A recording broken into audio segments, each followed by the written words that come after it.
राम ही केवल प्रेम प्यारा, जान लेव सो जान निहारा। नमस्ते दोस्तों, जय सिया राम, जय बाबा की। मैं पवन कुमार चतुर्वेदी आशा करता हूँ पूज्य गुरुदेव बाबा नीम करौली की कृपा से आप और आपके परिवारीजन सकुशल होंगे, प्रसन्नचित्त होंगे। इन्हीं शुभ मंगल कामनाओं के साथ चलते हैं आज के क्रमांक की ओर। भगवान के एक निष्कामी भक्त जगत के परम हितैषी थे। वे सदा सर्वदा जगत के हित में रत रहा करते थे। इसके फलस्वरूप एक दिन भगवान स्वयं उनको दर्शन देने के लिए उनके सामने प्रकट हुए और बोले, तुम्हारी जो इच्छा हो वही वर मांगो। भक्त ने कहा, भगवान, आपकी मुझ पर जो अनंत कृपा है, इससे बढ़कर और कौन सी वस्तु है जिसकी मैं याचना करूं? आपकी कृपा से मुझे किसी वस्तु की आवश्यकता नहीं है। भगवान ने विशेष आग्रह पूर्वक कहा, मेरे संतोष के लिए तुम्हें कुछ तो अवश्य ही मांगना चाहिए। भक्त ने कहा, प्रभु, यदि आपका इतना आग्रह है तो मैं यही चाहता हूँ कि मेरे मन में यदि कुछ मांगने की इच्छा हो तो आप उसका सर्वथा विनाश कर दीजिए। भगवान बोले, ये तो तुमने कुछ भी नहीं मांगा। मेरी प्रसन्नता के लिए तुम्हें अवश्य कुछ मांगना पड़ेगा। तुम जो चाहो सो मांग सकते हो। भक्त ने कहा, जब आप इतना वाद्य करते हैं तो मैं ये मांगता हूँ कि आप संसार के सभी जीवों का कल्याण कर दीजिए। भगवान ने कहा, यदि सब जीवों का कल्याण कर दिया जाए तो उनके किए हुए पापों का फल कौन भोगेगा? भक्त ने कहा, प्रभु, सबके पापों का फल मुझे भुगता दीजिए। भगवान बोले, तुम सरीखे भक्त को सब जीवों के पापों का दंड कैसे भुगताया जा सकता है?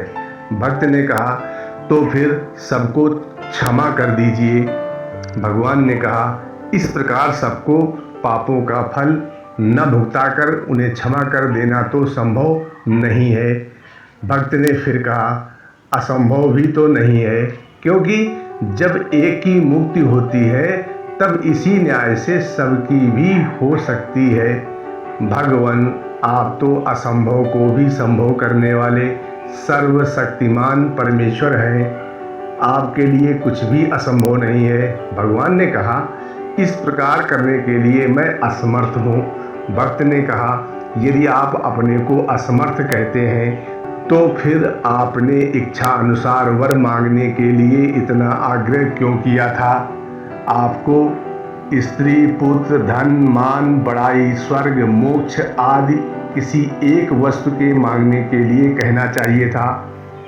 जो इच्छा हो सो मांगने का वचन देने पर तो याचक की मांग पूरी करनी चाहिए। भगवान ने कहा, भाई, मेरी हार और तुम्हारी जीत हुई। मैं भक्तों के सामने सदा ही हारा हुआ हूँ। भक्त ने कहा, प्रभु, हार तो मेरी हुई, जीत तो तब होती जब आप सबका कल्याण कर देते। भगवान ने कहा, तुम्हारे इस निस्वार्थ भाव से मैं अति प्रसन्न हुआ हूँ। मैं तुम्हें ये वर देता हूँ कि जैसे मेरे दर्शन, भाषण, स्पर्श, वार्तालाप, स्मरण तथा नाम गुणों के कीर्तन से मनुष्य का कल्याण हो जाता है, वैसे ही जो कोई भी तुम्हारा दर्शन, स्पर्श और चिंतन आदि करेगा उसका भी कल्याण हो जाएगा। इस प्रकार संसार का कल्याण चाहने वाले निस्वार्थ भक्त को विनोद में भगवान से भी बढ़कर कहना कोई अत्युक्ति नहीं है। अतएव कल्याणकामी पुरुषों को निस्वार्थ भाव से लोक हितार्थ ही सारे कर्म करने चाहिए। और इस प्रकार संसार का कल्याण चाहने वाले, संसार का भला चाहने वाले, प्रत्येक प्राणी मात्र का भला चाहने वाले और निस्वार्थ भाव से भक्ति करने वाले का जीवन में सदैव भला ही होता है। और यहाँ तक कि ऐसे भक्तों को भगवान से भी बढ़कर कहना कोई बड़ी बात नहीं है। और इसीलिए कल्याणकामी पुरुषों को निस्वार्थ भाव से जगत के हित के लिए सारे कर्म करने चाहिए, तभी उसका जीवन सफल होता है। साथियों, आज का क्रमांक कैसा लगा कमेंट करके अवश्य बताएं। जय सिया राम, जय नीम करोली बाबा।